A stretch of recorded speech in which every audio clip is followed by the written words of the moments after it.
찬양하라 복되신 구세주 예수. 백성들아 사랑을 전하세. 경배하라 하늘의 천군과 천사. 주님 앞에 영광을 돌리세. 목자같이 우리를 지키시고 종일 품에 늘 안아주시니. 찬양하라 높으신 권세를 찬양. 찬양 찬양 영원히 들으세. 찬양하라 복되신 구세주 예수. 우리 대신 죽임을 당했네. 구주 예수 영원한 구원의 소망. 경배하며 겸손히 절하세. 찬양하라 우리 죄 지신 예수. 그의 사랑 한없이 크셔라. 찬양하라 높으신 권세를 찬양. 찬양 찬양 영원히 들으세.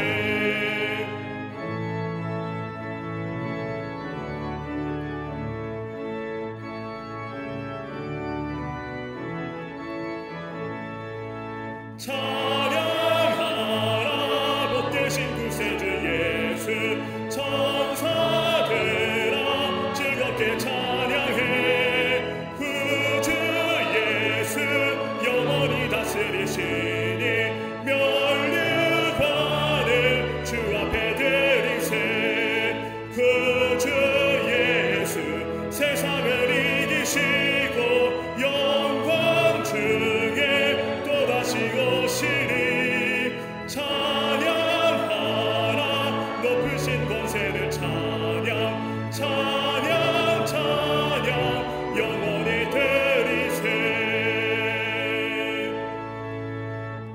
교독문 77번 요한복음 3장을 교독하시겠습니다. 하나님이 세상을 이처럼 사랑하사 독생자를 주셨으니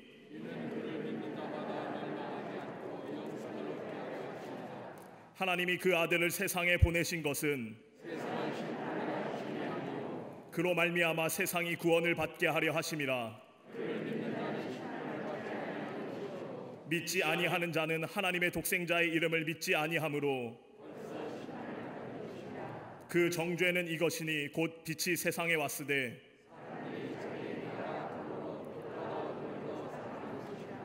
악을 행하는 자마다 빛을 미워하여 빛으로 오지 아니하나니 진리를 따르는 자는 빛으로 오나니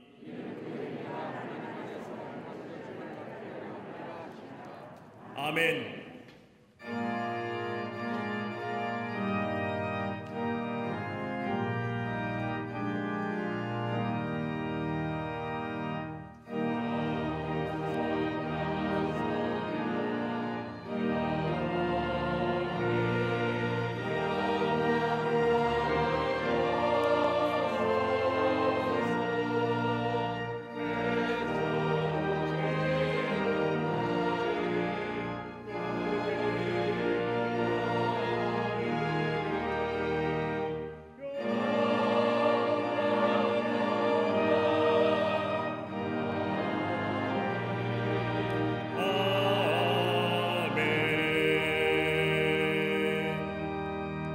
전능하사 천지를 만드신 하나님 아버지를 내가 믿사오며 그 외아들 우리 주 예수 그리스도를 믿사오니 이는 성령으로 잉태하사 동정녀 마리아에게 나시고 본디오 빌라도에게 고난을 받으사 십자가에 못 박혀 죽으시고 장사한 지 사흘 만에 죽은 자 가운데서 다시 살아나시며 하늘에 오르사 전능하신 하나님 우편에 앉아 계시다가 저리로서 산자와 죽은 자를 심판하러 오시리라. 성령을 믿사오며 거룩한 공회와 성도가 서로 교통하는 것과 죄를 사하여 주시는 것과 몸이 다시 사는 것과 영원히 사는 것을 믿사옵나이다. 아멘.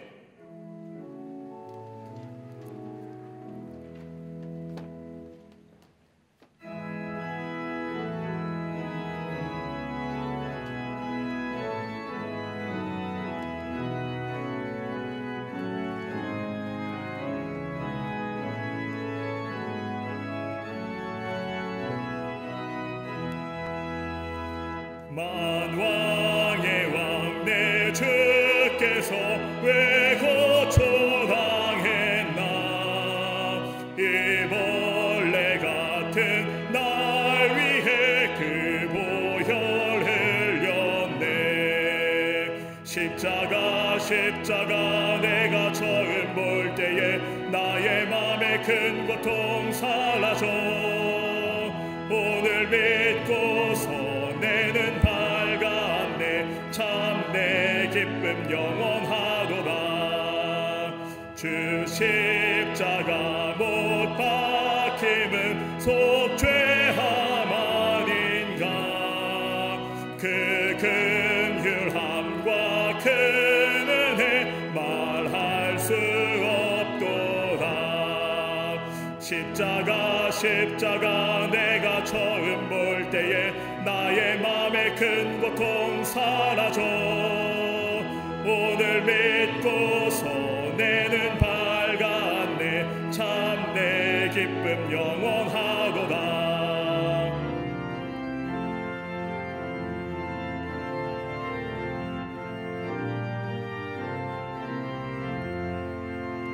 늘 울어도 그 큰 은혜 갚을 수 없네.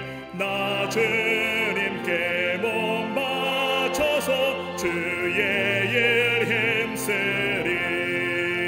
십자가 내가 처음 볼 때에 나의 마음에 큰 고통 사라져.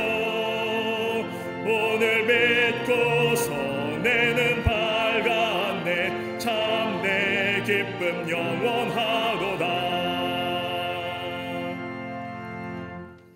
참 좋으신 하나님, 주님의 은혜와 사랑, 내려주신 평안에 감사드립니다.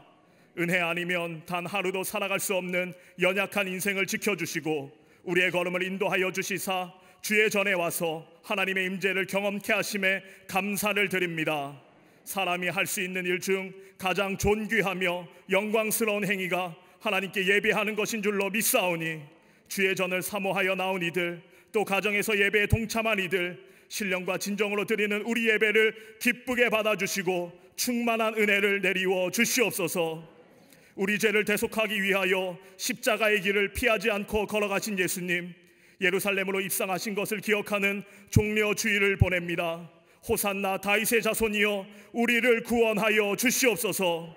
우리가 외치지 않으면 돌들이 외칠 것이라 하셨사오니 하나님께 예배하고 찬양할 수 있는 특권을 빼앗기지 않는 광림의 권석들 되게 하여 주시옵소서.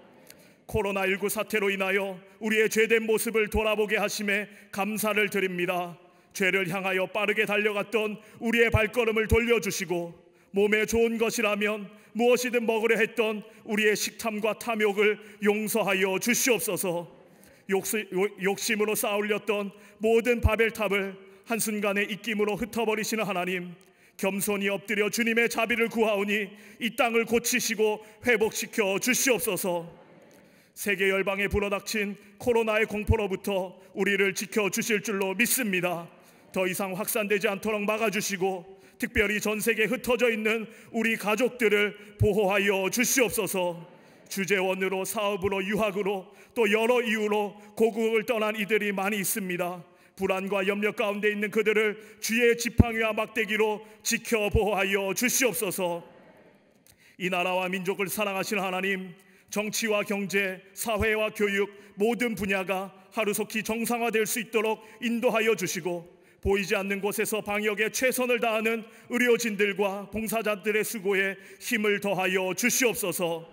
4.15 총선에 하나님을 경외하며 진정 국민들을 섬길 수 있는 진실하고 정직한 일꾼들 세워주시고 국민들에게는 분별의 지혜를 주시사 국가의 안보와 자유민주주의를 위협하는 모든 세력은 이 땅에서 소멸되게 하여 주시옵소서.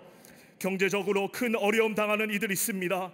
앞길이 막막한 이들에게 새로운 창조의 빛을 허락하여 주시사 막혔던 모든 담이 무너지게 하여 주시옵소서. 이 나라의 모든 교회들이 다시금 예배가 회복되게 하시며 다음 주 부활절에는 온 교회에 부활의 주님을 높이는 찬양의 함성이 울려 퍼지게 하여 주시옵소서. 광림재단을 사랑하시사 위기의 때에 쓰임받는 재단 한국교회의 최후의 보루로 삼아주심에 감사를 드립니다. 기도의 불, 예배의 불이 꺼지지 않는 재단 되게 하시고 음부의 권세가 감히 넘보지 못하는 교회, 반석 위에 세워진 교회 되게 하여 주시옵소서. 국내의 모든 선교지를 주님 기억하여 주시고 농어촌 미자립교회와 해외의 많은 선교지에 도움의 손길이 끊이지 않도록 하나님께서 친히 역사하여 주시옵소서. 교회 학교의 모든 자녀들 학업에 공백이 없도록 하늘의 지혜를 내려주시고 가정마다 신앙의 유산이 전해지는 이 시기가 되게 하여 주시옵소서. 교회의 모든 기관과 부서, 속회와 선교회가 서로를 향한 중보기도가 끊이지 않도록 인도하여 주시옵소서. 일찍이 광림재단을 위하여 세워주신 감독님, 날마다 영과 육의 강건함으로 더하여 주시고 나라를 위하여, 교회를 위하여 밤낮으로 기도하시는 감독님의 기도를 들으시고 축복의 역사를 허락하여 주시옵소서. 이 재단을 이끌어 가시는 담임 목사님, 그 어깨에 짊어진 십자가의 무게를 감당할 수 있도록 힘을 더하여 주시고 날마다 성령의 능력으로 채워 주시옵소서. 오늘도 귀한 말씀 선포하실 때에 죽었던 우리 영혼이 다시 살아나는 생명의 말씀 되게 하여 주시옵소서. 이 어려움을 극복하기 위하여 기도와 말씀에 집중하고 있는 주의 백성들을 기억하여 주시기 원합니다. 사순절 갈보리 기도회로 새벽을 깨우며 정오 중보 기도회로 모이고 성경 필사에 동참하며 경건 훈련에 힘쓰고 있사오니 오직 기도, 오직 말씀으로 넉넉히 승리하는 광림의 모든 권속들 되게 하여 주시옵소서. 오늘도 아름다운 소리로 주님의 이름을 높이는 갈릴리 성가대와 오케스트라의 찬양을 기쁘게 받아주시고 정성을 다하여 제단을 장식한 손길에 충만한 은혜를 내려 주시옵소서. 이른 아침부터 예배를 위해 또 성도들의 안전과 건강을 위해 수고하고 애쓰는 모든 손길들 하나님 기억하시고 복을 내려 주시옵소서.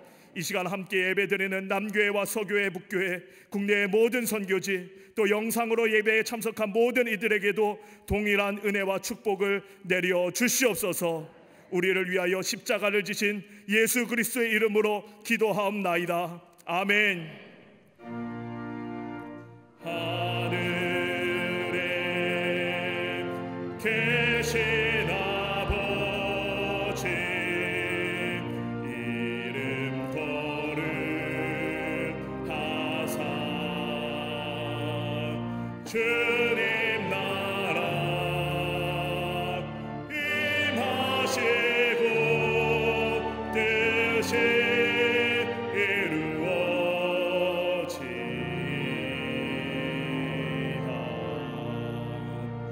일용할 양식 주시고 우리들의 큰 죄 다 용서하옵시고 또 시험에 들게 마시고 악에서 구원하소서. 대개 주의 나라 주의 권세 주의 영광 영원히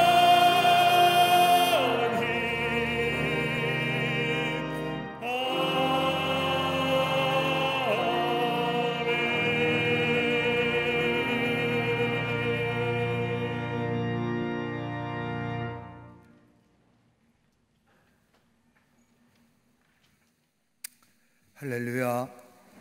거룩한 성일, 특별히 오늘은 인류 구원을 위해서 어린 나귀를 타고 예루살렘 성에 올라가신 이 종료주일에 하나님 전에 나와 예배한 우리 모든 광림의 권속들과 또 영상을 통해서 가정에서 예배드린 우리 광림의 교우들, CTS를 통해서 영상 예배에 참여한 우리 모든 한국교회 성도님들, 가정과 하시는 이 주의 은혜와 주의 평강과 위로하심이 넘쳐나시기를 먼저 주의 이름으로 축원합니다. 얼마나 답답하신지요. 저는 예배 때마다 가슴에 뭉클함이 다가옵니다. 예배가 얼마나 소중하고 예배가 얼마나 귀한지 들을 때마다 우리 안에 감격이 있음을 보게 됩니다. 아마 여러분도 그러실 줄 압니다.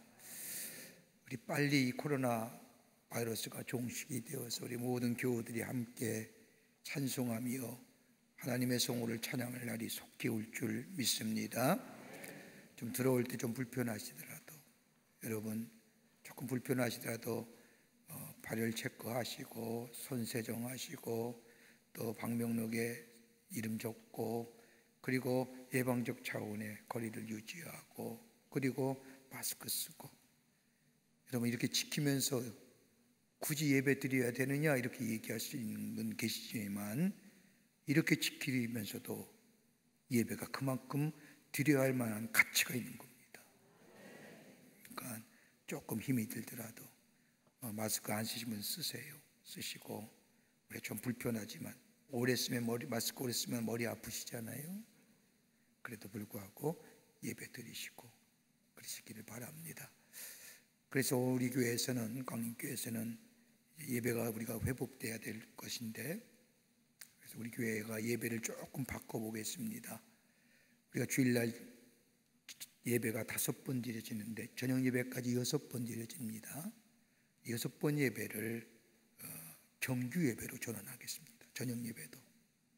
그래서 6번 예배에 한 예배 때마다 2개 선교구가 예배 참석하는 겁니다. 그리고 예방적 거리를 이렇게 간격을 유지해서 예배 드리는 겁니다.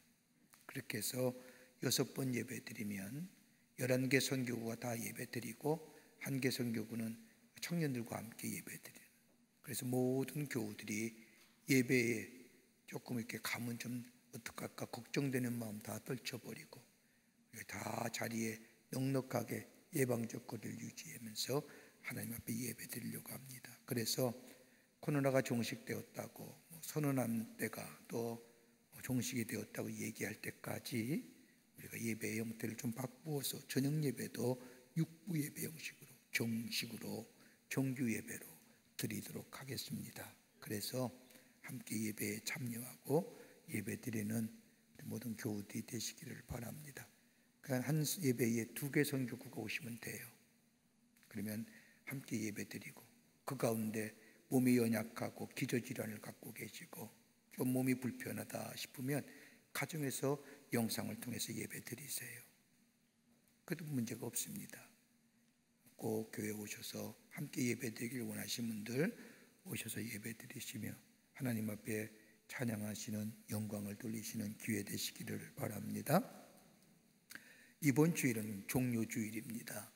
예수님의 인류 구원을 위해서 어린 나귀를 타시고 예루살렘 성에 올라가신 종료주일, 그리고 이번 한 주간의 고난주일이고 다음 주는 부활주일입니다.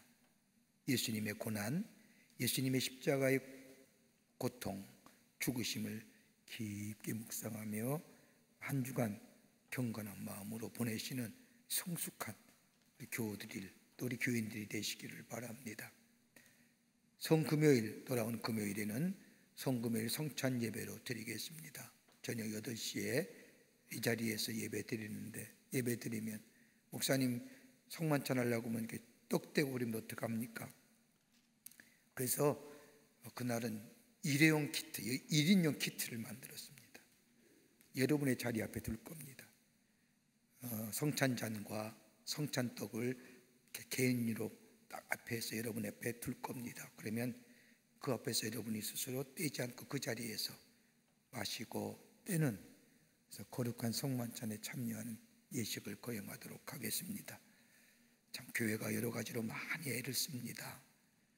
다 함께 이 예배를 놓치지 않기 위한 일입니다. 성금요일에 오셔서 성만찬 예배, 정성껏 예배 드리시고 이번 한 주간 어떤 모양이든지 한 끼 이상씩 금식하셔서 예수님의 고난에 동참하시고 우리가 함께 헌금해서 어려운 이웃을 돕는 일에 쓰임받기를 원합니다. 다음 주는 부활주일입니다.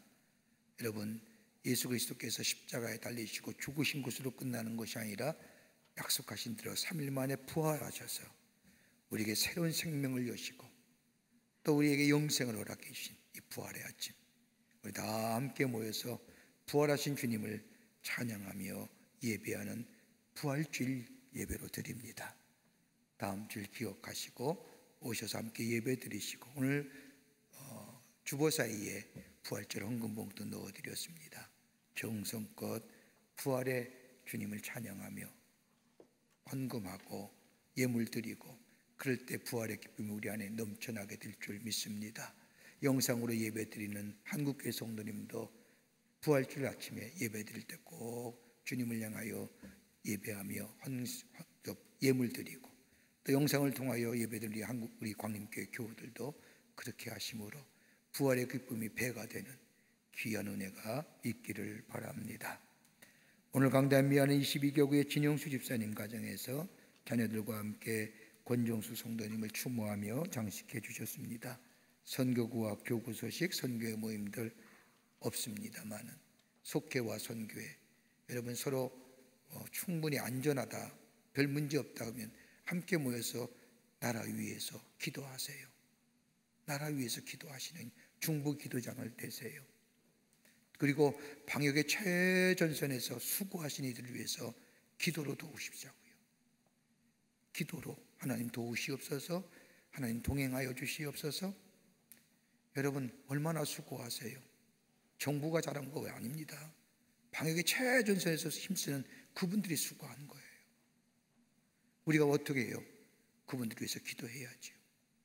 속회와 선교회 모일 때마다 저들 위해서 기도하는 시간 됐으면 좋겠습니다. 결혼하실 가정이 있습니다. 축하해 주시고요. 지난 한 주간에 어려움을 당한 가정들이 계십니다.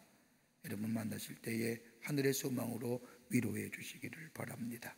그 밖에 박수광관의 광고들 보시고 참여해 주시고 관심 가져주시고 특별히 나라 위에서 고통당하는 백성들 위해서 두려움과 염려 가운데 불안한 가운데 있는 백성을 위해서 믿는 우리들이 전능하신 하나님 앞에 기도하는 또 중보하는 우리 모든 성숙한 우리 광림교회와 또 CTS를 통하여 예배드리는 한국교회 성도들이 되시기를 부탁을 드립니다. 이제 성경무도 읽겠습니다.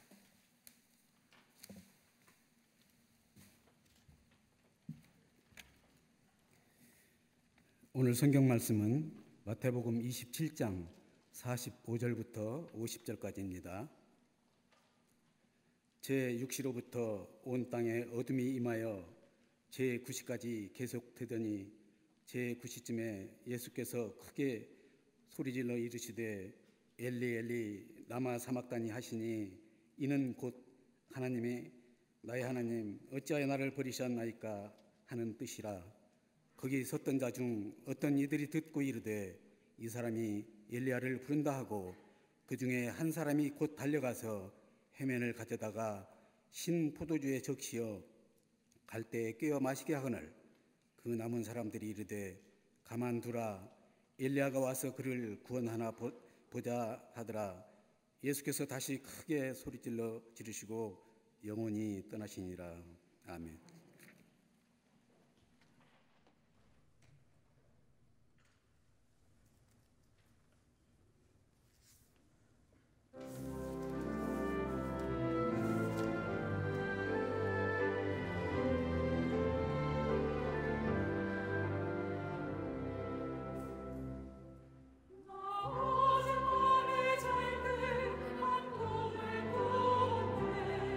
그 옛날 예루살렘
마스크 쓰고 찬양한다는 게, 노래한다는 게 쉽지 않을 터인데 마스크 쓰고 귀한 찬양해 주셔서 감사합니다. 또 우리 오케스트라 감사드립니다. 고맙습니다. 1941년 2월 제2차 세계대전 당시에 가장 악명 높았던 아우슈비츠 수용소에 폴란드인 한 천주교 신부가 유대인들과 함께 잡혀 들어옵니다. 유대인은 아니었지만 폴란드에 거주하는 유대인들과 폴란드 난민을 위하여 쉼터를 만들어 유대인을 도왔다는 이유 때문에 붙잡혀 온 겁니다.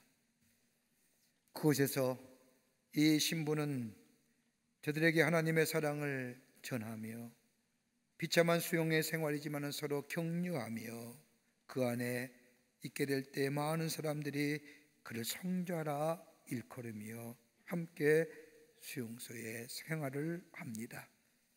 그런데 그해 7월 한 유대인이 수용소를 탈출하게 됩니다.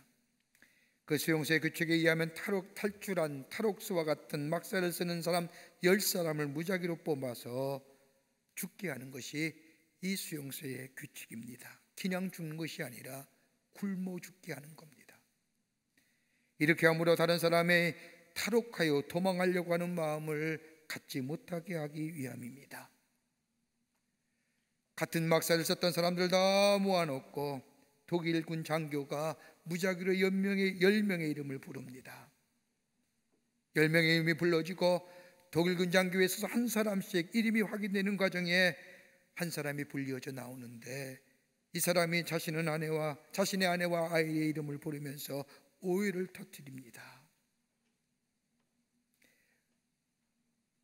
그 남자가 외치는 그 아내의 이름, 자녀의 이름의 모습은 슬프다 못해 초절까지 했습니다. 이렇게 끌려 나오는 가운데 그때에 모여있는 많은 사람 가운데 한 웬 사람이 앞으로 뚜벅뚜벅 걸어 나옵니다. 그러면서 독일군 장교 앞에 선 이 사람이 이렇게 얘기합니다. 괜찮다면 저 사람 대신에 내가 그 아사방에 들어가면 안 되겠냐고. 나는 아내도 없고 자식도 없으니 저 사람 대신 내가 그 방에 들어가겠다고 말합니다. 뜻밖의 일에 독일군 장교가 앞에 나온 사람을 유심히 바라보며 이렇게 묻습니다. 무슨 말이요? 그러자 이 사람이 얘기하길 나는 아내와 자식도 없을 뿐더러 나이가 많습니다. 그러니 저 사람에게는 아내와 자식이 있을 뿐만 아니라 나이도 젊으니 저 사람 대신하여 내가 들어가는 것이 좋겠습니다. 독일군 장교가 묻습니다. 당신 무엇하는 사람이요? 저는 폴란드 신부입니다. 이 말을 들은 독일군 장교가 잠시 생각을 하다가 그렇게 하라고 말합니다. 이 사람은 다름 아닌 프란체스코 수도에 속한 폴란드인 신부 콜베 신부였습니다. 이 신사람은 다른 10명의 사람과 함께 일명 굶어 죽는 아사방으로 갑니다. 자신에게는 아내와 남편이 자식이 있다고 울부짖으며 오해했던 사람은 다름이 아니라 가조브니체크라고 하는 사람인데 아사방으로 들어가는 것은 면했지만 자신을 대신하여 콜베 신부가 아사방으로 들어가는 모습을 보면서 몹시 괴로워 안타까워합니다.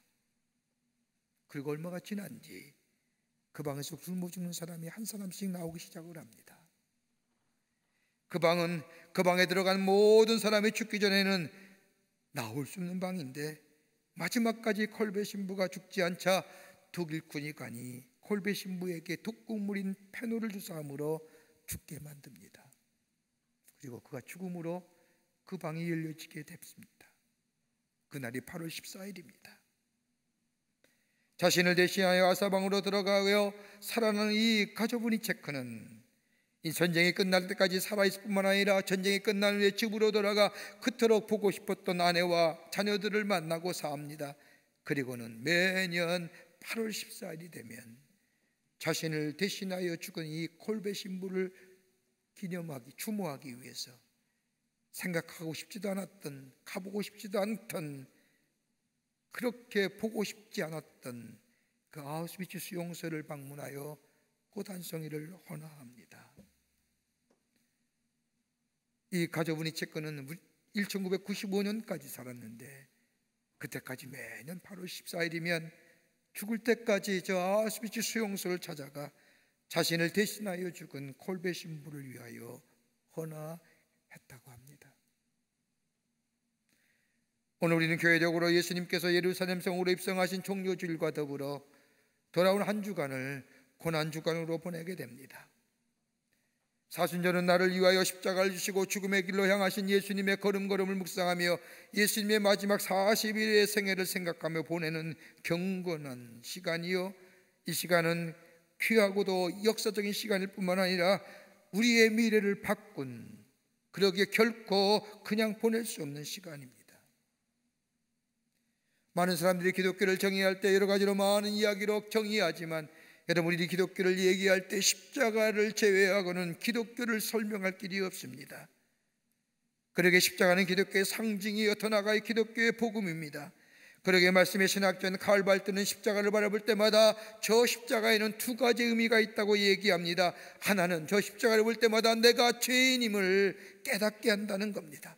아니, 내 죄가 얼마나 무거운지를 알게 한다는 겁니다. 십자가의 값을 치르지 않고는 내 죄가 사해지지 않기에, 그렇게 큰 죄이기에 우리 예수님이 나를 대신하여 십자가에 죽으셨다는 것, 그렇게 십자가를 볼 때마다 내가 얼마나 큰 죄인인가를 깨닫게 한다는 겁니다. 또 하나 또 간다면 저 십자가는 하나님의 사랑이 증거된다는 겁니다. 저 십자가 안에 내 생의 가치가 있습니다. 예수님이 십자가의 죽음을 통하여 엄청난 값을 지불하셔서 구원할 만한 나라는 존재, 그토록 나라는 가치 있는 존재이요, 소중한 존재이요, 하나님의 사랑이 나에게 나타난 바 된 존재라고 하는 것을 십자가를 통해서 깨닫게 된다는 겁니다. 종교개혁을 겪던 마틴 루터는 십자가를 정의할 때 십자가야말로 하나님의 진노와 하나님의 사랑이 함께 담겨져 있는 계시라고 이야기합니다. 우리의 죄를 위하여 우리를 구원하시기 위해서 어린 나귀를 타고 저 예루살렘에 입성하시는 우리 예수님, 그리고 이번 한 주간 그 고통과 그 수치와 모욕을 당하며 십자가에 달려 돌아가신 예수님, 그 십자가가 무엇일까요? 십자가 안에 담겨지는 기쁜 소식이, 복음이 무엇일까요? 오늘 종료주일을 지나고 고난주간을 지나면서 다시 한번 이 십자가의 놀라운 은혜가 우리 가운데 있기를 간절히 소망하면서 몇 가지로 함께 말씀을 나누며 은혜 받기를 원합니다. 첫째는 십자가 안에는 하나님의 사랑이 담겨져 있다는 겁니다. 하나님 우리를 얼마나 사랑하는지를 알려고 하면 하나님과 예수님의 관계를 살펴보면 합니다. 우리 예수님이 십자가에 6시간 달려있는 동안에 7마디를 하셨습니다. 첫 번째는 세 번의 말씀은 인간에 관한 말씀이었습니다. 십자가에 달린 강도에게 말씀하셨고, 자신의 어머니 마리아를 제자들에게 부탁한다고 말씀하셨고, 그리고 자신을 십자가에 못 박힌 무리를 향하여 목마르다라고 말씀하셨습니다. 또 다른 세 번은 하나님을 향한 말씀이었습니다.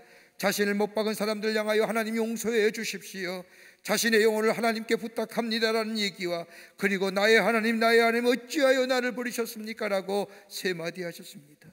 그리고 마지막 한마디는 온 이를 향한 선언적 말씀인 다 이루었다라고 말씀하시며 숨을 거두셨습니다.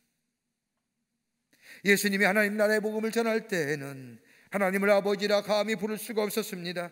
서기관들이 글을 쓰거나 하나님의 말씀을 읽을 때 야훼라고 하는 이름이 나오면, 하나님을 가리키는 단어가 나오면 침묵하거나 아니면 글을 쓰는 것을 멈추고 붓을 빨고 목욕을 하고 옷을 사롭게 갈아입고 그 다음에 하나님의 이름을 썼다고 합니다.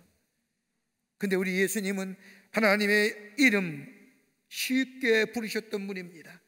기도하실 때도 하나님 아버지, 아버지라 부르실 뿐만 아니라 제자들에게 기도에 관하여 말씀하실 때도 너희는 하나님을 아버지라 부르며 가르쳐 주신 분이 우리 예수님이십니다. 예수님의 말씀 가운데 산상수훈의 말씀을 보면 아버지라는 이름이 무려 7번씩이나 나옵니다. 이렇게 사용하시는 아버지라는 이름이 점점점 십자가에 가까워질수록 그 아버지라 이름을 부르는 빈도수가 많아짐을 봅니다. 요한복음 14장부터 16장까지 6월절의 마지막 다락방 설교를 보면 예 아버지란 이름이 무려 45번이나 나오며, 예수님의 중보의 기도장인 요한복음 17장의 말씀을 보면 아버지란 이름이 무려 6번이나 나오며, 십자가에 달려 돌아가실 때에 우리 예수님은 아버지여 내 영혼을 부탁하나이다 라고 말씀하시며 마지막까지 하나님을 향하여 아버지라 부르셨던 것을 볼 수 있습니다. 뭘 얘기하는 걸까요? 우리 예수님은 하나님과의 친밀한 관계였습니다. 이런 친밀한 관계를 가진 하나님 예수님께서 십자가에서 마지막으로 부르짖는 하나님의 이름, 나의 하나님 나의 하나님 어찌하여 나를 부르셨습니까? 다른 말로 말하면 아버지여 나의 아버지여 어찌하여 나를 버리셨습니까? 라고 부르짖으며 죽어가십니다. 그런데 우리 하나님은 어떠십니까? 예수님의 마지막 부르짖음에 우리 하나님은 아무런 응답하지 않습니다. 침묵하십니다. 왜요? 우리를 사랑하시기 때문에. 인간을 구원하시고자 당신의 사랑하는 아들 예수를 이 땅에 보내시고 하나님 나라의 복음을 전파하게 하시고 마지막으로 부르던 아버지, 아버지라고 하는 이 부르짖음에 외면하신 이유는 다름이 아니라 우리를 구원하시기 위해서, 우리를 사랑하시기에 구원하시기 위해서 참혹한 십자가의 고통 속에서 신음하시는 그 예수님을 바라보면서 눈물을 흘릴지는 모르지만은 더 이상 아들의 부르짖음에 귀를 막고 고통으로 죽어가는 아들을 보면서 마지막까지 침묵하고 인내하셨던 것은 우리를 사랑하시기 때문입니다. 그러게 바울은 로마서 5장 8절 말씀에 우리가 아직 죄인 되었을 때 그리스도께서 우리를 위하여 죽으심으로 하나님께서 우리에 대한 자기의 사랑을 확증하셨느니라 말씀하십니다. 우리가 연약했을 때에, 우리가 죄인 되었을 때에, 하나님의 관계가 소원 원수 되었을 때에, 그럼에도 불구하고 우리 하나님은 우리를 포기하지 아니하시고 우리를 사랑하시고 우리를 구원하시기 위해서 마지막 순간까지 아버지라 부르셨던 그 예수 그리스도의 부르짖음에 외면하셨다는 겁니다. 그러기에 그 십자가를 바라볼 때마다 고통과 수치의 십자가 아니라 그 십자가 너머에 있는 하나님의 사랑을 발견할 수 있어야 합니다. 여러분, 대제란 소설로 노벨상을 받았던 펄봉여서 잘 아실 겁니다. 미국에서 태어나 선교사인 부모를 따라 중국에 건너가 선교사의 자녀로 중국에서 생활하다가 미국에서 돌아와 대학을 다닙니다. 대학을 졸업한 후에 결혼한 이 펄봉 여사는 남편과 다시 중국에 돌아와 삽니다. 아무런 문제가 없이 행복한 삶을 살았던 이 펄봉에게 딸 하나가 태어납니다. 캐롤이란 딸입니다. 이 펄봉은 이 캐롤을 보면서 딸을 통해 얻는 행복감, 그것은 마치 세상을 다 얻은 듯한 기쁨이었습니다. 그런데 이 캐롤이 3살 되던 해에 좀 이상한 것 같습니다. 병원에 데리고 갔더니 병원 의사가 청청병력과 같은 진단을 내립니다. 정신지체라는 겁니다.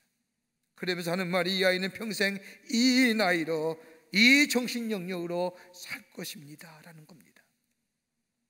제대로 말도 못합니다. 표현도 못합니다. 평생 4살 정도의 진행으로 살 것이라고 하는 이 엄청난 사건 앞에 이 펄봉은 절망합니다. 아니, 절망을 넘어서서 원망하기 시작합니다. 왜 나에게 이런, 내가 무슨 죄를 졌기에? 그러면서 이 딸의 모습을 보면서 쓴 소설이 자라나지 않는 아이라고 하는 제목의 소설입니다. 그러면서 생각합니다. 죽으면 다 끝인데 평생 이렇게 산다는들 무슨 의미가 있느냐? 하나님께서 일찍 천국에 데려가고 가신 것이 나아지 않느냐? 이 엄청난 고통과 절망, 예상치 못한 사건 앞에 절망하고 좌절한 이 펄봉은 오랫동안 잊혔던 하나님의 존재를 끄집어내고 하나님 앞에 원망하며 몸부림치며 기도하기 시작합니다. 자신의 전 존재를 던지면서 자신에게 당한 이 엄청난 현실 앞에 울부짖었던 이 펄봉, 어느 순간에 기도하는 중에 예수님의 십자가에 달리시면서 당한 고통과 고난을 깊게 느낍니다. 그리고 그 고통과 고난 너머에 있는 하나님 아버지의 마음, 그 마음이 어땠을까? 십자가 속에서 죄인된 인간을 사랑하시는 하나님 아버지의 깊은 사랑을 경험하면서 이 펄벅은 이렇게 고백합니다. 만일 나에게 캐럴이 없었다면 나는 나보다 못한 사람을 무시하는 허영과 오만 속에 살았을 것입니다. 이것이 없었다고 하면 나는 가난하고 얼버든 사람을 무시하며 살았을 겁니다라고 고백하면서 펄벅은 자신의 딸 이 캐럴이 나에게 인간의 진정한 가치와 존엄성이 어디 있는가를 배우고 깨닫게 해 주었다고 고백합니다. 딸을 볼 때마다, 딸이 힘들어할 때마다, 딸이 어려울 때마다 그것은 자신에게 고통과 아픔으로 다가왔지만은 그 고통과 아픔을 느낄 때마다 아들을 사랑하시며 그럼에도 인류를 구원하시기 위해서 십자가에 달려 죽어간 아들을 대하여 아버지란 부름에 외침에 외면했고 침묵했던 그 하나님의 사랑, 그거 기억해냈다. 1973년 82세의 나이로 세상을 떠날 때까지 캐럴을 돌보면서 그 땅에 많은 고통과 버림받은 아이들 위해 돌보며 살아 많은 사람들에게 하나님의 사랑을 전하는 자가 되었던 것을 보게 됩니다. 십자가 뭘 보십니까? 심볼입니까? 액세서리입니까? 교회마다 우뚝 세워진 십자가, 그 십자가는 상징도 아니요 심볼도 아니요, 그 십자가 안에 담겨진 복음은 우리를 사랑하시는 하나님의 사랑, 아버지라 외침에도 우리를 구원하시기 위해서 외면하시고 침묵하셨던 그 하나님의 사랑, 포기하지 아니하시는 하나님의 사랑, 절대적 사랑이 바로 십자가 안에 담겨진 복음이요 기쁜 소식인 줄 믿습니다. 두 번째는 용서의 복음입니다. 십자가 안에 담겨져 있는 기쁜 소식 복음은 용서함입니다. 여러분, 죄는 저주와 무서움 그 자체입니다. 인류의 역사가 시작한 이로 인간은 끊임없이 죄와 저주에 대한 무서움 가운데 살았습니다. 그러면서 어느 정도 시대가 달리면서 죄가 무엇일까, 죄 안에 갖고 있는 이 저주가 무엇인가, 이걸 해보려고 해결해보려고 노력합니다. 그러기에 문학의 작품과 예술과 음악과 그 모든 인간의 사고 속에 죄의 문제, 죄에서의 저주의 문제를 해결해보려고 했지만은 더 해결하면 해결할수록 해결하지 못할 문제가 바로 죄와 저주임을 알게 됩니다. 더더욱 이 십자가를 바라볼 때마다 죄와 십자가, 죄가 저주가 얼마나 무서운가를 발견하게 됩니다. 여러분, 가만히 보십시오. 우리는 사람을 볼 때마다 다양한 관점으로 사람을 보고 평가합니다. 얼마나 잘생겼는가, 얼마나 많이 배웠는가, 얼마나 많이 가졌는가, 얼마나 옷을 잘 입는가 등등 관점에 따라서 사람을 평가하고 사람을 말하는 잣대가 다 다릅니다. 그런데 우리 하나님, 우리 인간을 향하여 단적으로 이렇게 얘기하십니다. 많이 배웠고 적게 배웠고 많이 가졌고 적게, 이거 상관없습니다. 모든 사람에게 하나님 앞에서 하나님이 말씀하는 것이 딱 한마디 있습니다. 인간은 뭐냐? 죄와 허물로 죽은 자라는 겁니다. 예외 없습니다. 여러분, 죄라는 게 뭘까요? 하지 말아야 할 것들을 하는 것이 죄입니다. 허물이 뭡니까? 반드시 해야 할 일을 하여 회피하는 것이 허물입니다. 우리는 어떤 존재입니까? 이 죄와 이 허물로 인하여 죽었던 존재, 죽어야 할 존재. 살아있는 것처럼 보이지만은 이미 죄와 허물로 인하여 죽은 존재라고 성경은 얘기합니다. 그런데 여러분, 이 죄와 이 저주의 모습이 극경하게 바로 우리에게 나타나는 것이 뭐냐? 예수 그리스도의 십자가의 죽음. 예수 그리스도의 십자가의 죽음을 바라보면서 우리의 죄가 얼마나 무섭고 얼마나 비극적인가를 발견합니다. 여러분, 죄에 가만 보십시오. 죄라는 것은 하나님과의 단절을 가져옵니다. 여러분, 죄의 대가가 얼마나 무서운가 성경은 끊임없이 말합니다. 관계성의 단절을 가져오지 않습니까? 하나님과의 관계가 끊어집니다. 하나님과의 관계가 끊어지니 다른 사람과의 관계가 끊어지고 나 자신과의 관계가 끊어집니다. 하나님이 우리 삶의 모든 것의 공급원이었는데 하나님과의 관계가 죄로 말미암아 단절되니 이 땅에 살아가면서 필요한 힘이 사라지고 능력이 사라지고 내 안에 믿음이 사라지고 소망이 사라지고 사랑이 끊어지지 않았습니까? 믿음이 사라진 우리 안에 불신이 찾아오고 사랑은 있는 것 같은데 그 사랑이 변질되어 이기적이고 탐욕적인 사랑으로 전락해버리지 않았습니까? 하나님 주시는 소망이 사라지니 우리 안에 아무런 소망 없이 그저 하루하루 살아가는 존재가 됩니다. 하나님으로부터 공급받은 것이 다 사라지니 갈증과 갈급함이 우리 안에 생겨납니다. 이걸 채우기 위해서 얼마나 노력합니까? 향락으로, 마약으로, 중독으로 자신의 갈급함을 채워보려고 애쓰지만은 우리 안에 채워지는 것은 더 갈급함이요, 더 많은 죄를 짓니다. 철학이나 도덕이나 윤리나 그 밖의 자선사업을 통하여 내 자신의 갈급함을 채워보려고 하지만은 채워지지 않는 이 갈급함과 공허함, 왜요? 하나님의 관계가 단절됐다. 죄 때문에. 그러게 하는 예수님께서 저 십자가에 달려들면서 나의 하나님, 나의 하나님이라고 불러도 아무런 응답이 없는 것은 뭐예요? 죄로부터 단절된 우리들의 모습을 단적으로 보여주신 거죠. 죄가 얼마나 무서운지. 더 나아가 죄는 인간을 노예로 전락합니다. 여러분, 로마 병정들에게 잡히신 우리 예수님은 로마라는 인간의 권력 앞에 아무것도 할 수 없는 존재로 이리저리 끌려다니십니다. 우리 예수님이 그거 못 이실까요? 인간에 맞는 이 로마의 권력 못 무너뜨릴 수 있을까요? 그럼에도 불구하고 예수님이 로마의 병정들에 잡혀 이리저리 끌려다니는 것은 죄가 얼마나 무서운가를 보여주시는, 죄 짓는 자, 죄 있는 자는 자유함이 없는 겁니다. 우리를 묶어버립니다. 그러기에 우리 예수님이 우리를 대신하여 죄가를 담당하시고 이리저리 끌려나는 것은 죄 짓는 자마다 구속함과 자유함이 없음을 보여주는 겁니다. 여러분, 죄는 저주를 가져옵니다. 죄는 질병을 가져오지 않습니까? 여러분, 코로나 바이러스가 왜 그렇습니까? 인간의 탐욕이 만드는 죄악의 징별 아닙니까? 먹지 말아야 할 것을 먹어야기에, 하나님의 창조 질서를 깨뜨렸기에, 그거 먹는다고 강건해집니까? 하지 말아야 할 것을 하기에, 먹지 말아야 할 것을 먹기에 탐욕의 죄악이 질병으로 화되지 않습니까? 왜 회개하는 줄 아십니까? 우리 안에 가졌던 탐욕의 죄 때문에. 그거 회개하자는 겁니다. 어떤 사람은 이 질병이 인간의 죄와 무슨 관계 있느냐라고 얘기하면 무슨 회개의 기도를 하느냐고 얘기하지만, 우리 안에 자리 잡고 있는 이 죄의 문제, 탐욕과 욕심의 문제, 이거로 인해서 이 땅에 질병이 오고 이 땅이 재앙이 가져오는, 이거 돌이키자는 거예요. 죄는 가난을 가져오고 심판을 가져옵니다. 우리의 풍성함을 박탈해버립니다. 하나님의 자녀의 존귀함도, 하나님 자녀의 복됨도 다 사라지게 만듭니다.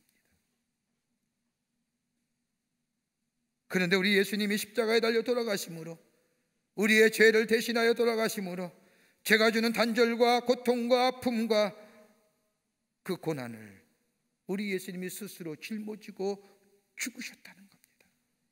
그러기 이사야서 53장 5절과 6절의 말씀을 보면, 그가 찔림은 우리의 허물 때문이요 그의 상함은 우리의 죄악 때문이라. 그가 징계를 받음으로 우리가 평화를 누리고 그가 채찍에 맞음으로 우리가 나음을 입었도다. 우리는 양 같아서 각기 제 갈 길로 갔거늘 여호와께서는 우리 모든 죄악을 그에게 감당시키셨다고 하는 말씀처럼, 우리의 죄, 내가 대신 겪어야 할 죄의 상은 사망이라는 건데, 그 죄의 대가를 우리 예수님이 손수 담당하셨다는 겁니다. 어디에서? 십자가에서.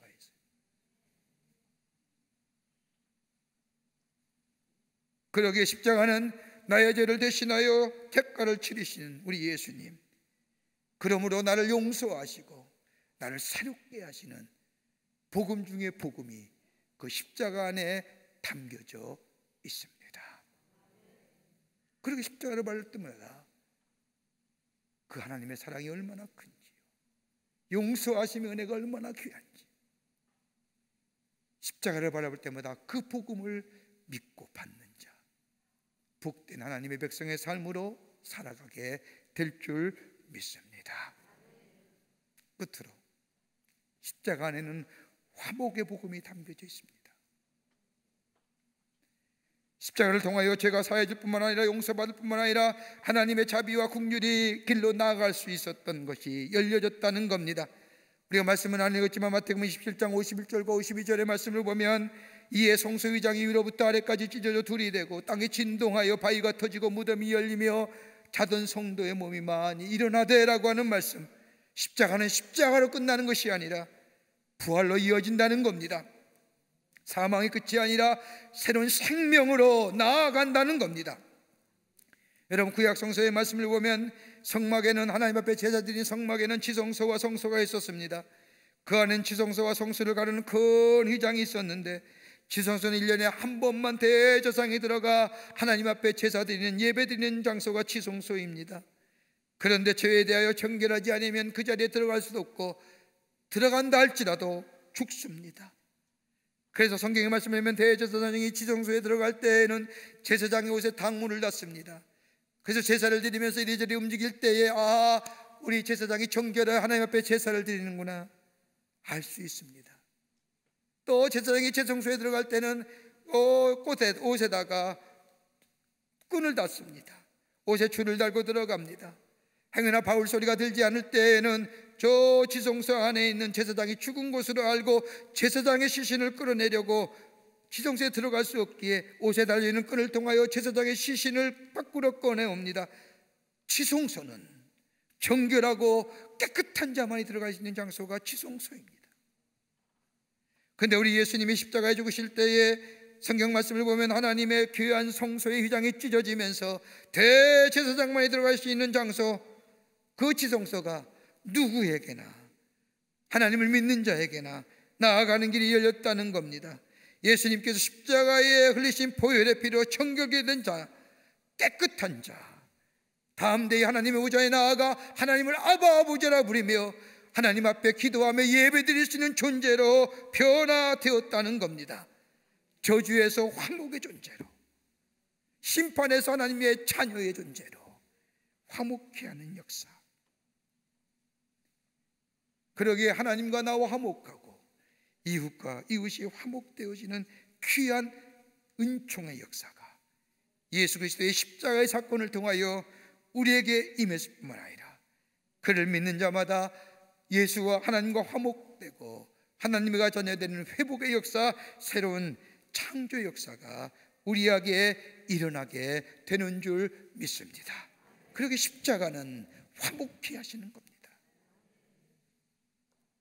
오늘 우리 예수님이 예루살렘에 입성하시고 이번 한 주간 고난당하시며 십자가에 죽으십니다.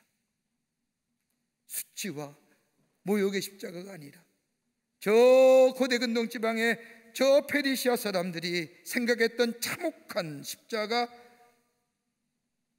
그 십자가를 보는 사람마다 악몽에 시달렸던 끔찍한 십자가가 아니라 더 이상 참혹함의 상징이 아니라 영광의 상징이요, 그 십자가는 우리 안에 하나님의 사랑이 담겨져 있고 그 십자가는 하나님의 용서가 담겨져 있고 그 십자가는 하나님과 우리가 화목케 하시는 하나님의 자녀로, 그리고 새로운 생명의 역사로 나아가게 하는 그 놀라운 복음 중의 복음이 그 십자가 안에 있음을 우리가 기억하면서 그 십자가 내 안에 가로새기며 십자가 붙들고 나아가게 될 때에 우리 안에 놀라운 은혜가, 하나님이 주시는 축복이, 약속이 성취되는 은혜가 있게 될 줄 믿습니다.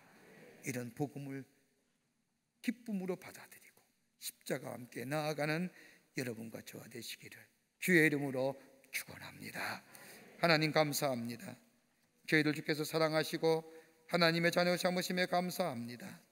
나를 위해 돌아가신 우리 예수님, 나를 사랑하시기에, 나를 용서하시기에, 나와 화목케 하시기 위해 그 마지막 십자가에서 아버지를 부르는 그 아버지에 외면하셨던 그 하나님의 놀라운 사랑과 그 놀라운 은혜, 그 놀라운 계시 우리 마음속에 받아들여 십자가와 함께 참된 약속의 성취를 누리며 사는 하나님의 백성들 다 되게 도와 주시옵소서.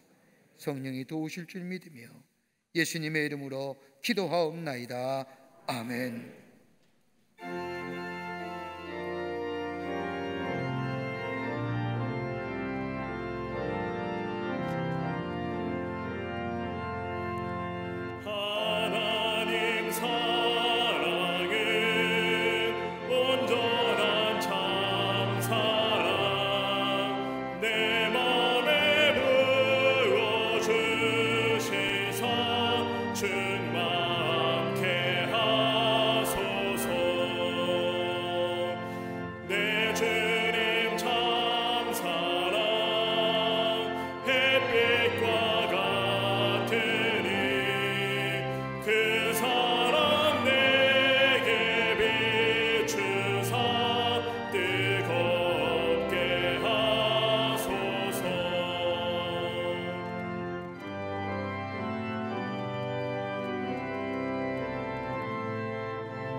그 사랑 앞에는 풍파도 그치며 어두운 맘도 하나니 그 힘이 크도다.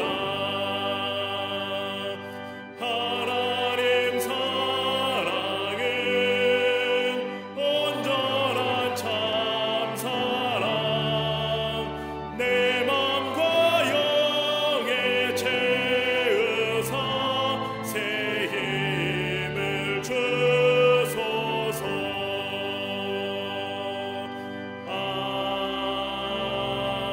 아멘.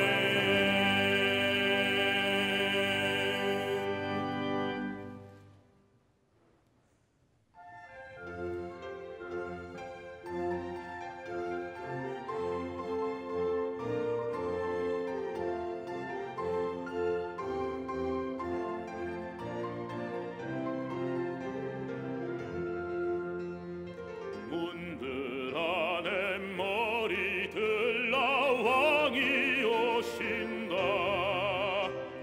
많은 무리 찬송 소리 메시아 오신다. 세상 만민 송축하라. 귀한 노래 드리자. 목소리 높여 호산나. 종려가지 들어라. 호산나 노래하자. 호산나 왕의 왕. 호산나 노래하자. 호산나 주 예수는 왕. 아이들의 노래소리 예수 왕의 왕. 주 이름으로 오시느니 송축하여라. 호산나 노래하자. 호산나 왕의 왕. 호산나 노래하자. 호산나 주 예수는 왕. 호산나 호산나.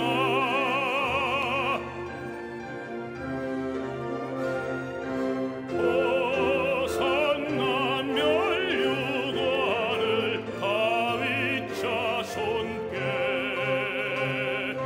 경배 찬송 존귀 영광 주께 드리자. 놀라운 일 행하신 하나님의 독생자.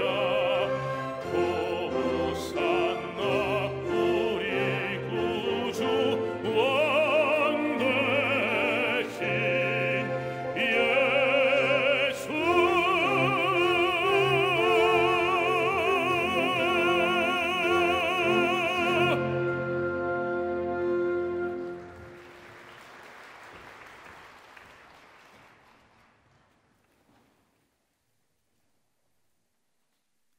우리를 구원하시기 위해서 한 번도 태본 적이 없는 어린 나귀를 타시고 예루살렘 성에 입성하신 이 종료주일 아침에 저희들의 걸음을 하나님 전에 오게 하셔서 우리의 마음과 정성을 모아 하나님 앞에 예배하게 하심에 감사합니다. 우리가 드린 이 예배 기쁘게 받으시고 주님 우리 마음에 찾아와 주셔서 우리에게 주시는 주의 평강이, 위로가, 또 죄사함과 또 용서함과 화목의 역사가, 그래서 새로운 하나님의 백성으로 거듭나는 역사가 있게 도와 주시옵소서. 주 앞에 예배드리며 귀한 예물 성별하여 하나님 앞에 봉헌합니다. 저희들의 믿음과 정성을 모아 주께 드리오니 받아주시고 하나님 나라의 귀하게 쓰임받게 하시며, 이 예물이 쓰일 때마다 아버지 예수 구원의 역사가, 생명의 역사가 나타나는 예물 되게 도와 주시옵소서. 믿는 자가 많아지게 하시고 예수께 돌아오는 자가 많아지는 귀한 예물 되게 도와 주시옵소서. 드린 손길마다 축복해 주시되 저들의 삶 속에 형용할 수 없는 하나님 은혜와 축복이 임하게 하시며, 감사와 평강이 넘쳐나게 하시며, 입을 열 때마다 주님을 찬양하는 하나님의 백성 되게 하여 주셔서 이 어려운 때에 하나님의 살아계심을, 하나님이 도우시고 지키심의 역사를 증거하는 당신의 백성들 되게 도와 주시옵소서. 아버지 하나님, 간절히 기도합니다. 이 나라 이 백성 위에 함께하여 주시옵소서. 하나님이 다스리시고 지키시는 나라와 이 백성에게 주의 자비와 긍휼하심이 넘쳐나게 하여 주시옵소서. 코로나 바이러스로 인하여 두려워하며 염려하며 공포 가운데 있는 이 백성 위에 주의 평화가 임하게 하시며 주의 위로하심이 있게 하여 주시며, 원하옵건대 이 땅에 아버지 하나님이여 지배하는 이 악한 전염병의 바이러스 역사가 다 물러가게 하여 주시옵소서. 이 아버지 하나님이여 병실에 누워서 고생하는 이들 치유시켜 주시고, 특별히 기도하옵기는 아버지 방역의 최선수 수고하는 이들을 주께서 함께해 주셔서 아버지 힘주시고 능력으로 함께하여 주시옵소서. 지구촌의 바이러스 인하여 참으로 두려움 가운데 있는 지구촌의 백성들도 긍휼히 여겨주시며, 아버지 이 땅에 이 지구촌에 바이러스가 다 물러가고 다시 한번 협력하며 상생하며 풍성함을 나눌 수 있는 지구촌의 모든 일이 되게 도와 주시옵소서. 아버지 하나님, 이제 총선이 얼마 남지 않았는데 신실하고 아버지 하나님을 두려워하며 백성을 섬길 줄 아는 일꾼들이 선출될 수 있도록 도와 주시옵소서. 우리의 삶 하나님 앞에 예배하며 기도하기를 쉬지 않는 하나님의 거룩한 백성의 삶, 저 세상 가운데 주의 도우심으로 빛을 비치며 맛을 내는 하나님의 백성의 삶으로 살아가게 도와 주시옵기를 원하오면서 예수님의 이름으로 기도하옵나이다. 아멘.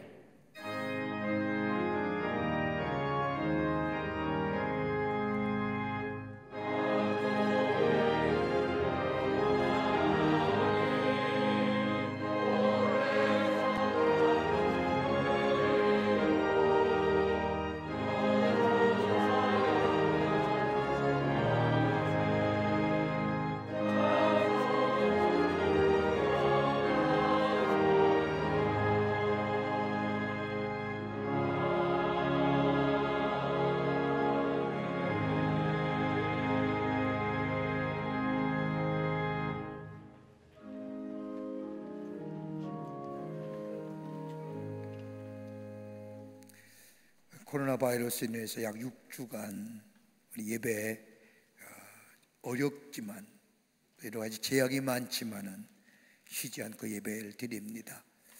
여러분 들어오실 때 조금 불편하시라도 참으시고, 조금 이렇게 불편하시라도 은혜로 넘어가시고, 그래서 함께 예배 드리기를 원합니다. 바이러스를 통해서 우리가 예배의 모습이 조금 달라졌지요. 헌금위원 이 앞에 안 서고 헌금 들여놓고 자리로 돌아가는 것, 또 마스크 쓰는 것, 또 새신자 환영 안 하는 것, 또 부부지만 이렇게 떨어져 앉는 것, 또 담임 목사 앞에 안 서는 것, 참 많이 변합니다. 그러나 코로나 바이러스가 종식이 되고 또 선언적인 것이 나올 때에는 우리가 원상으로 회복할 겁니다. 그때까지 우리가 조금 참고 견디며 이 가치 있는 가장 고귀한 예배 포기하지 않는 성도님들 되시고, 혹 여러분의 가정에서 CT를 통해서 우리 교회 영상을 통해서 예배 드리는 우리 성도님들과 한국교회 성도님들, 예배 드리는 거 포기하지 마세요. 용서하십시오. 이런 얘기 적절한 비유인지 모르지만 인터넷으로 예배 드리는 분 가운데 정말로 처음부터 끝까지 자리에 앉아서 예배 드리는 분이 20%밖에 안 된다는 통계 있습니다. 예배 드리시고 헌금하실 때 헌금하시고 예배 쓰시 하나님과의 깊은 영적인 교제가 또 은혜가 임하게 될 줄 믿습니다. 네, 다 일어나실까요? 우리 마지막 찬송하시겠습니다.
우리를 구원하시기 위해서 인간의 몸을 입으시고 이 땅에 오셔서 어린 나귀를 타고 저 예루살렘 성에 올라가 십자가에 달려 죽으신 우리를 구원하신 예수 그리스도의 놀라우신 은혜와 하나밖에 없는 아들을 우리에게 보내주셔서 우리의 죄를 대신하여 죽게 하시며 우리에게 그 사랑을 보여주신 하나님 아버지의 놀라우신 사랑하심과 우리 안에 역사하시며 내재하시며 교통하시며 우리의 구원을 이루어 가시는 성령님의 놀라운 능력의 역사가 오늘 거룩한 주일 주의 전에 올라와 하나님 앞에 예배드리며 저 예루살렘 성에 입성하시는 예수 우리 안에 모시고 주의 주시는 화평과 기쁨과 회복의 역사를 누리며 하나님의 백성으로 살아가기로 새롭게 결단하고 저 성전의 문을 나선 우리 광림의 권속들과 CTS 영상을 통하여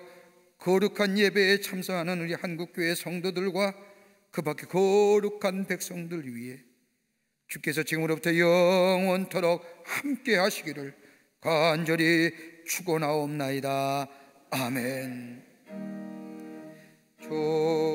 좋으신 하나님, 좋으신 하나님, 참 좋으신 나의 하나님,